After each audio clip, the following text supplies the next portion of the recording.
Salam, hər vaxtınız xeyir olsun, dəyərli tələbələr, dəyərli abituriyentlər. Bu gün mən sizə qeyri-müəyyən əvəzliklərin izahını verəcəm. Yəni əvəzliyin 10-cu məna növündən indefinite pronouns. Deməli, bizə lazım olan əvəzliklərimiz some və any'dir. Some və any haqqında gəlin danışaq. Some və any hər ikisi qeyri-müəyyən əvəzlikdir. Sadəcə bir neçə fərqləri var. Some özü kökdür, törəmələr something, somebody, someone'dır. Any, dediyim kimi kökdür, törəmələr anything, anybody, anyone'dır. Gəldik, indi baxırıq. Onlar haqqında ətraflı məlumat verəcəm, amma gəlin ilk öncə baxaq görək bunların tərcüməsi nədir?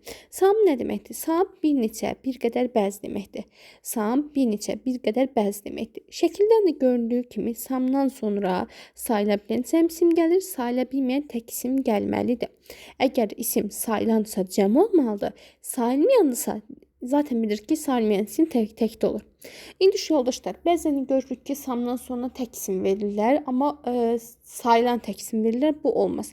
Some'dan sonra gələn sayılan isimdirsə cəmdə olmalıdır. Sonra some'ın tərcüməsi bir neçə, bir qədər bəzi deməkdir. Some'ın tərcüməsi bir neçə, bir qədər bəzi deməkdir. Sadəcə olaraq gəlin baxaq görək ki, some hansı cümlələrdə işlənir. Some bir neçə, bir qədər mənasında təsdiq cümlələrdə işlənir. Some bir neçə, bir qədər mənasında təsdiq cümlələrdə işlənir. I bought some books. Mən bir neçə kitab aldım. Təsdiq cümlələrdə bir neçə kimi tərcümə olunur. Gəldik some'ın ümumi suallarda, məsəl üçün, kiməsə təklif edirsən, kimdənsə xahiş edirsənsə, məsəl üçün, deyirəm ki, təklif mənasında bir qədər çay istəyərdin və yaxud da bir qədər çörək istəyərdin. Xahiş mənasında deyirəm ki, zəhmət olmasa mənə mətbəxdən bir qədər çörək gətir, bir qədər, nə bilim, çay gətir. Bu kimi mənalarını verir. Gəlin indi baxaq cümlələrə. Əgər cümlələrdə would you like istərdin deməkdir. Would you like some coffee? Bir qədər çay istərdin, biraz çay istərdin və yaxud da can I have some tea please? Mən çay ala bilərəm, zəhmət olmasa. Burada xahiş məqsədindəndir. Bax, bu tip cümlələr, would you like-lə başlayan cümlə, can I have-dən başlayan cümlələrdə %100 some işlənməlidir. Would you like can I have-dən başlayan cümlələrdə həmişə some işlənməlidir. Gəldik dedim ki, some'ın bir mənası da bəzi mənası deməkdir və bu istisnadır. Bu əsas hissədir. Burada diqqətli olun. Ya burada yazmışıq ki, qaydadan aydın olduğu kimi some yalnız təsdiq cümlədə işlənir. Amma istisna olaraq some əgər bəzi mənasını verirsə, inkar da əvvəldə gəlməlidir. Some students don't like reading much. Dedim ki, some yalnız təsdiq cümlədə işlənir. Amma some bəzi mənasını verirsə, inkar cümlədə əvvəldə gəlməlidir. Gəlin cümləyə baxaq. Some students don't like reading much. Bəzi tələbələr çox oxumağı sevmirlər, xoşlamırlar. Baxın, some students əvvəldə gəldi, don't like da inkar cümlədir. Yəni, əgər some'ı inkar cümlədə görürsünüzsə, onu bəzi kimi tərcümə edirsiniz. Some'dan sonra qəti şəkildə article deyilən bir şey olmaz. Some'dan sonra article gəlməz. Lakin of sözünün üstü gələ bilər. Of sözünün gələrsə z article gələ bilər. Elə bir some of z ola bilər. Bura baxın. Bu hissədə some of z. Some birbaşa z-ni götürmür. Amma of-dan birləşəndə z-ni götürə bilir. Gəldi any. Any heç bir, hər hansı istənilən kimi tərcümə olunur. Bu da some kimi özündən sonra sayıla bilən cəm isim, sayılmayan tək isim göstərir. Bu da any kimi some kimi özündən sonra sayıla bilən cəm, sayılmayan tək isim gətirir. Əgər any heç bir sualına cavab verirsə, sual və inkarda işlənir. Any heç bir mənasında yalnız sual inkarda işlənir. Any hər hansı istənilən bir mənasında, bax bura istisnadır ha. Bu istisnadır. Təsdiq cümlədə işlənir. Dedim ki, any sualda inkarda işlənir. Amma istənilən kimi tərcümə olunursa, hər hansısa bir şey kimi tərcümə olunursa, təsdiqdə işlənir. You may come at any time you want. İstənilən vaxt gedə bilərsiniz. Bax, bu cümlə təsdiqdir. Amma bura baxın. I didn't buy any books. I didn't buy any books. Görürsünüz, not hissəciyi var. İnşallah ki, yəni keçən dərslərdə sizə notdan bağlı, inkar əvəzliklərlə bağlı məlumat vermişəm. Əgər cümlədə inkar əvəzliyi görürsünüzsə, cümlədə not varsa, birbaşa ora aparıb qoyursunuz eyni və eynin törəmələri. Ən rahat yoldur. Eyni və eynin törəmələri inkarda işlənir. İndi inkar cümlələrdə rahatca eyni və eynin törəmələri işlənir. Sam və samın törəmələri təsdiq cümlələrdə işlənir. Sonra gəldik. Eynidən sonra heç vaxt artikel işlənməz. Əgər eynidə sam kimi of sözünü birbaşa qəbul eləyirsə, onda z artiklını qəbul eləyir. Eyni of z ola bilər, amma eyni z-ni birbaşa ala bilmir. Eyni ofdan birləşəndən sonra ala bilir. Gəldik qayda 2-yə. Testlərdə diqqət etməli olduğumuz bir məqam. Samdan və eynidən sonra mütləq isim ya da isimin əvəzinə sam eyninin törəmələri olmalıdır. Sonra gəldik gəldik nəyə? Törəmələr. Törəmələr haqqında danışanda nə olur? Törəmələrdə samın törəmələri hansıdır? Somebody, someone, something. Somebody, someone, somethingdir. Anybody, anyone, anythingdir. Bunlar hamısı eyni cürdür. Yəni, əgər başlanğıc sam təsdiqdə işlənirsə, somebody, someone, something də təsdiqdə işlənir. Əgər anyone, any özü inkarda və sualda işlənirsə, anybody, anyone, anything də eyni tipli cümlələrdə işlənir. Kök nədə işlənirsə, törəmə də ondan işlənir. Sonra gəldik ki, bunlar tək feillərdən işlənir. Tək feil deyəndə olur is, was, does, do, does və s. Sonra bunlardan sonra of gəlməz qəti şəkildə. İsim işlənməz. Kök sam özü, eyni özü ofu qəbul edir. Amma törəmə ofu qəbul eləyə bilmir. Deməli, else bir də var, else sözü var ki, bu da daha kimi tərcümə olunur. Else-dən sonra isim gəlmir. Bunu da yadınızda saxlayın ki, else-dən sonra isim gəlmir. Törəmələrdən sonra else gələ bilir. Məsələn, somebody else, anything else, no one else. Sual əvəzliklərindən sonra else işlənə bilər. Bax, bu sual əvəzlikləri who, what, where sual əvəzliyi rolunda çıxış edirsə, else-ni işlədə bilər. Sonra bir də ki, gəlir ki, eyni və eynin törəmələri haqqında bir qeyd var. Eyni və eynin törəmələri inkar cümlədə mübtəda funksiyasında işlənə bilməz. Dediyim kimi, mübtəda, yəni cümlənin mübtədası aparıcı rolunda işlənə bilməz. Cümlədə hardly, if, without sözləri olarsa, eyni və eynin törəməsi işlənir. Əgər cümlədə hardly, if, without sözləri olarsa, orada eyni və eynin törəmələri işlənir. Bu da əsas bir hissədir. Məsələn, if you have any question, raise your hand. It is dark room. I can't hardly see anyone. The exercise is easy. You can do it without any help. Belə. Sonra sual cümləsində siyamdan eyni necə fərqləndirə bilərik? Məsəl üçün, sual cümləsində burada bir rahat bir şey verir. Əgər ki, məsələn, sual cümləsini verib dedim ki, inkarda rahat eynini qoya bilir. Amma sualda ikisini də qoya bilərik. Sualda ikisini qoya bilərik. Çünki ikisi də işlənə bilir. Əgər ki, məsəl üçün, girmişsiniz bir kitab mağazasına, hər hansısa bir kitab, məsəl üçün, demin 2025 kitabını görürsünüz rəfdə. Əgər siz soruşursunuzsa ki, mən bu kitabı ala bilərəmsə, deyə bilirsənsə, əgər bu kitabı görürsənsə, deyirsənsə ki, mən bu kitabı ala bilərəm, onda işlədirsən samı.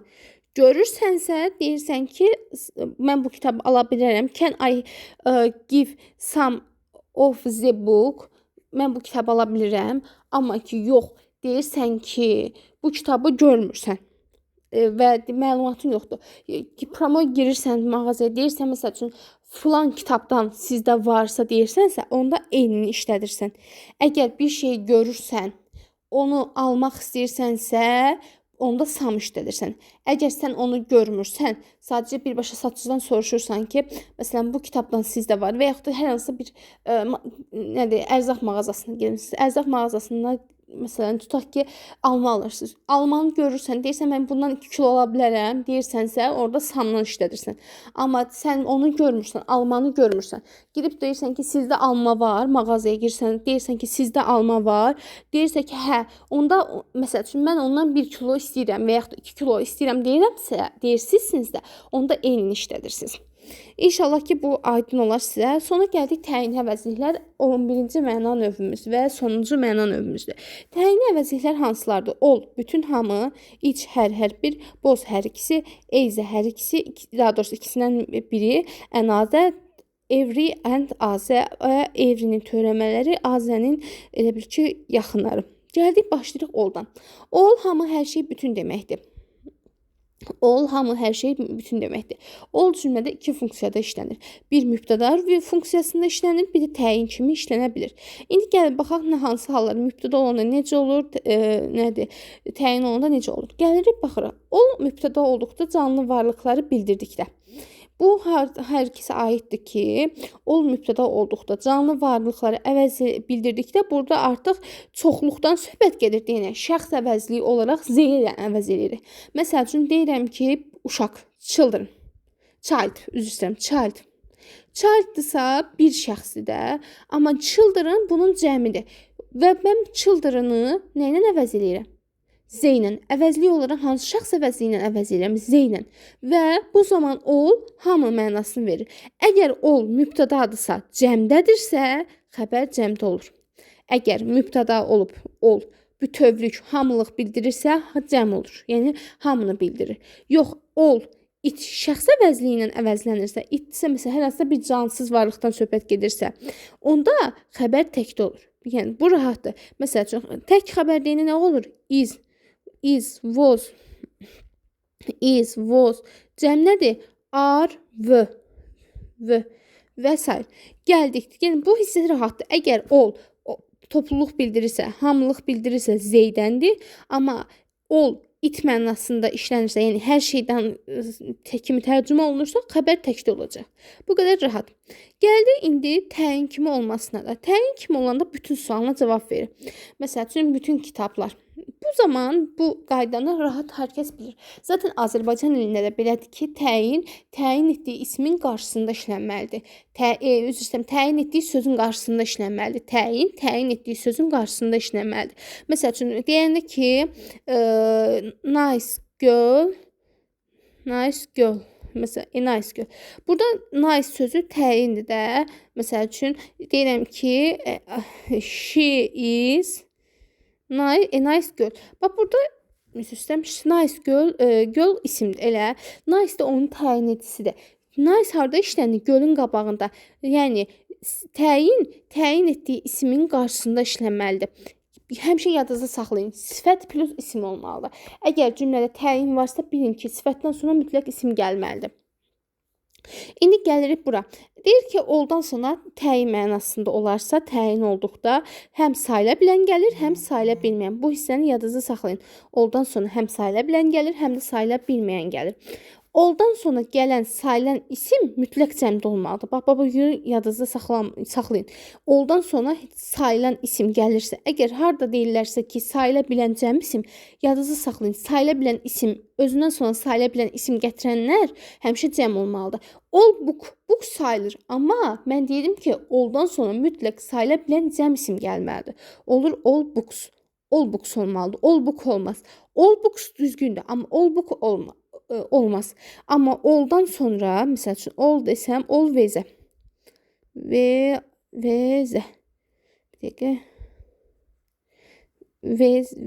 Always-ə deyirəmsə, bu artıq sayıla bilməyən isim deyil, təkdə oldu. Sonra bir də ki, olun ekvivalenti var. Ol hula bərabərdir. Sadəcə olaraq huldan fərqi ondadır ki, hul deyir ki, məndən sonra sayılmayan istəmirəm da. Ol deyir, məndən sonra hər ikisi isim gələ bilər. Sayılan da gəlir, sayılmayan da gəlir. Amma hul deyir ki, məndən sonra yalnız sayılan lazımdır. Sayılan isim istəyirəm mən.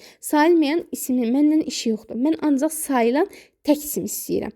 Oldan hulun fərqi ondadır ki, ol deyir ki, mən sayılan tək isim istəyirəm. Sayılmayan və sayılan cəm isim istəmirəm. Bir də bunu yadınızda saxlayın. Sonra gəldik each, every, ezə. Bunların hər ikisi üçü rahatdır. Sadəcə olaraq bunların oxşar və fərqli cəhətləri var. Gəldik each, hər bir deməkdir. Every, hər bir deməkdir. Bunlar bir-birinə bərabər bir şeydir. Sadəcə olaraq fərqləri var. Ezədə ya bu, ya da o, ikisindən biri də elə bir. Məsəl üçün, girirsən mağazaya, bunlar təsdiqdə işlənəcəkdir. Girmişsiniz mağazaya, məsəl üçün, kofta alırsınız və yaxud da hər hansısa bir aksesuar alırsınız, kəmər alırsınız, nə bilim, kaşlok alırsınız. İki dənəsinin arasında qalmışsınız. Göstərirsiniz kiməsə ki, bu ya o ya bu, onda A-dən istifadə edirsən, ikisindən birini seçməlisən də. Onda eyzədən istifadə edirsiniz. Gəldik iç haqqında danışaq. İçdən sona mütləq sayıla bilən tək isim gəlməlidir. İçdən sona sayıla bilən tək isim gəlməlidir. Məsələn, each book. Sonra every. Everydən də sonra sayılan tək isim gəlməlidir. Every book. Bunların ikisi eyni cür tərcümə olunur. Eyzidən də sonra sayıla bilən tək isim gəlməlidir. Eyzidən də sonra sayılan tək isim gəlməlidir. İndi gəldik bunların arasındakı digər oxşarlığa. Hər üçü özündən sonra artikel istəmir. Deyirlər ki, bizdən sonra artikellı isim olmaz. Biz artikelsiz isim istəyirik. Hər üçünün də xəbəri çünki mübtəda təkdə olduğu üçün xəbər də təkdə olmalıdır. Gəldik nə əsas bir yerə. Everinin içdən və eyzidən fərqləndirən cəhətlərdən biri bunun törəmələrinin olmalarıdır.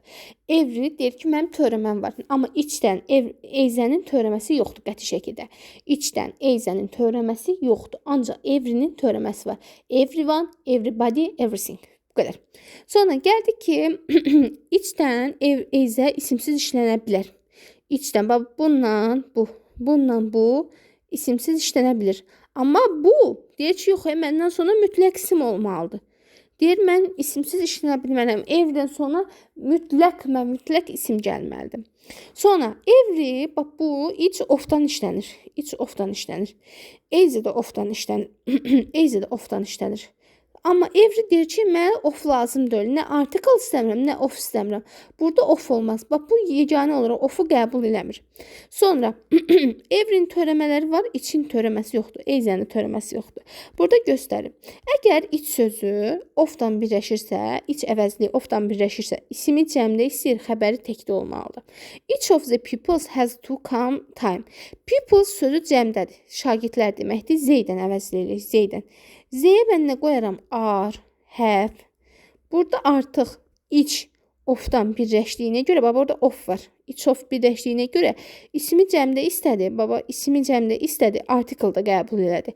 Normalda iç özündən sonra article istəmir. Amma ofdan birləşdiyinə görə Z article-ını qəbul elədi. Xəbər isə has to olmalıdır. Normalda mübtəda xəbər uzlaşmasında have olmalıdır. Mübtədam cəmdədirsə, xəbərim də cəmdə olmalıdır. Have olmalıdır. Amma başlanğıcda iç ofdan birləşdiyinə görə mübtədam cəmdə, xəbərim təkdə olmalıdır. Sonra every'dən sonra qəti şəkildə of gəlməz. Amma every törəmə yox ha. Everyone hər bir deməkdir burada. Hər bir deməkdir. Everyone-la birləşirsə hələ ofu götürür. Everyone-la birləşirsə ofu götürə bilir. Eyzədə ofu götürür. İsmi cəmdə xəbəri təkdə olur. Eyz of the girls. Qızların hər ikisi kimi tərcümə olunur. Gəldik every'nin törəmələrinə. Every'nin törəmələri everybody, everyone, everything-dir. Bu da everyone-la everybody insana aiddir, amma everything cansıza aiddir. Özlərindən sonra xəbəri təkdə istəyir, of işlətməz, isim işlənməz. Sonra gəlir boz. Boz hər ikisi deməkdir. Boz hər ikisi deməkdir. Məsəl üçün deyirəm ki, nədir? Both my books are interesting. Both my books are interesting. Mənim kitablarım hər ikisi maraqlıdır. Deməli, özündən sonra cəm isim tələb edir, cəm feil tələb edir. Demək, onda nədir? Boz özündən sonra sayılan cəm istəyir. Sayılan cəm. Deyirəm, deməli, onda bozdan sonra mütləq sayılan cəm isim gəlməlidir. Feil də cəmdə olur. Təyin etdiyi ismin qarşısına başqa təyin ola bilər. Yəni, bu o deməkdir ki, başqa təyin etdiyi isim nə deməkdir? Bax, görürsünüz, burada bozdan, boz əslində buna aiddir. Bax, friend sözünə aiddir. Friend sözünə aiddir. Bu friend sözün qabağında article da ola bilər, əvəzlik də ola bilər, işarə əvəzliyi də ola bilər. Bax, üçü də ola bilər. Yəni, boz deyir ki, məndən sonra article gəlsin. O birisilər deyir, məndən sonra article gəlməsin. Mən ofa birləşib article işlədirəmsə, boz birbaşa article qəbul edir. Əvəzliyi qəbul edir və özündən sonra isimlə arasına article, şəxs əvəzliyi, işarə əvəzliyini götürə bilər. Sonra, bozun digərlərindən fərqi ondadır ki, boz ofu qəbul edəndə ismi cəmdə, yəni mübtəda cəmdə olur, xəbər isə cəmdə olur. Both of the girl are at school. Qızların hər ikisi məktəbdədirlər. budur. Sonra boz bir də nöqtə-nöqtə ənd bağlayıcısı var. Bu bağlayıcı tərkibində işlənir. Boz ənddən sonra burada mübtəda xəbər uzlaşmasına görədir. Boz ənddən sonra gələn əgər ki biz mübtədanı indi Allah qoysa bir dəfə düşəcəkdir. Sizdə sual düşür bir dənə buradan. Bax burada mübtədanı təyin etmək üçün, xəbər təyin etmək üçün əndə baxmalıyıq. Ənddən əvvəlki isim cəmdədirsə, xəbər cəmdə olacaqdır. Ənddən əvvəlki isim təhdədirsə, xəbər də təhdə olacaqdır. Yəni bozun digərlərindən fərqi ondadır ki, boz deyir ki, mən cəm ismi istəyirəm, özümdən sonra artikl qəbul eləyirəm, ofa birləşib cəm ismi gətirirəmsə, xəbərim də cəmdə olmalıdır. Amma iç deyir ki, içdir, evridir, eycə deyir ki, mən deyir şeydir, iç deyir ki, mən özümdən sonra of gətirirəmsə, xəbərim təhdə olacaq, evri deyir, mən of istəmirəm, artikl istəmirəm, birbaşa isim olmalıdır. İçdən eycə deyir ki, bizdən sonra isim olmaya bilər, amma evri deyir ki, məndən sonra mütləq isim olmalıdır. Sonra gəldi burada ənadə var. Ənadır başqa digər deməkdir. Üzr istəyirəm. Başqa digər deməkdir. Yəni onun da haqqında danışacağım. Ənaziyə başqa digər əlavə deməkdir. Ənazidən sonra sayılan tək isim olmalıdır. Ənazidən sonra sayılan tək isim işlənməlidir. Ənazidən sonra sayılan tək isim işlənməlidir. Ənazidən sonra van sözü işlənə bilər. Ənazidən sonra xəbər təkdə olmalıdır. Sayıla bilməyən isim işlənməz. Ənazidən sonra cəm isim gəlməz. No ənazi olmaz. Z ənazi olmaz. Bu rahatdır. Sonra gəlir azəs. Azəs başqaları digərləri deməkdir. Artıq bu isimləşdiyinə görə qəti şəkildə isim istəmir özündən sonra. Azəs yox. Azəs birbaşa xəbər tələb edir deyənə özündən sonra cəm xəbər gətirir. Z azə, başqa digər ayrı, naməlum sayılan başqaları. Azədən sonra hər ikisi isim gələr. Sayılmayan isim də gələr, sayılan isim də gələr. Məsələn, azə books, azə coffee. Deməli, burada bir məsələ var ki, azə, yerlik əvəzliyi, azə sayılan tək isim ola bilər. Amma no'dan sonra azə işlənə bilər, azədən sonra sayılan tək isim gəlir. Demək, əgər cümlənin əvvəlində yerlik əvəzliyi varsa, ortada azə gəlir, özündən sonra sayılan tək isim gətirməlidir. Amma əvvəldə no varsa, no'dan sonra azə gəlməlidir, azədən sonra sayılan tək isim olmalıdır. Sonra z-azə haqqında danışırıq. Z-azədə dəqiq bir şeydən danışır. Deməli, ümumiyyətcə nə isə qarşısında z artiklını görürsünüzsə, demək orada dəqiqlik var. Dəqiq bir şeydən danışırıqsa z-azə işlənir.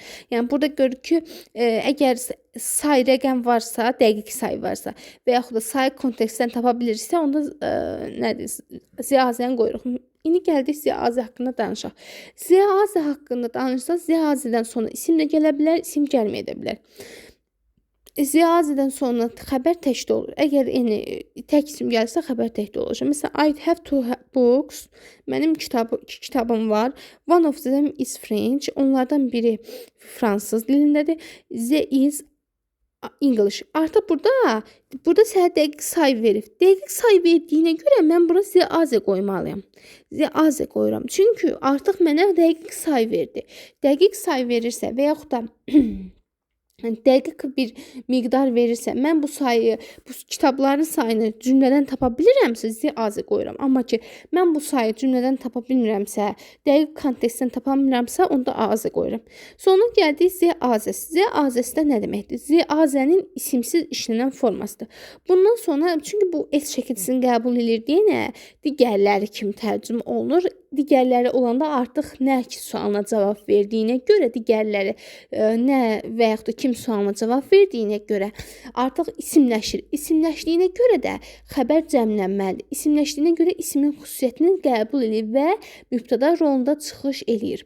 Gəlirəm ki, z-azəs deyirəmsə, z-azəs isim gəlməz. Çünki dediyim kimi S şəkilçisinə görə bu isimləşir.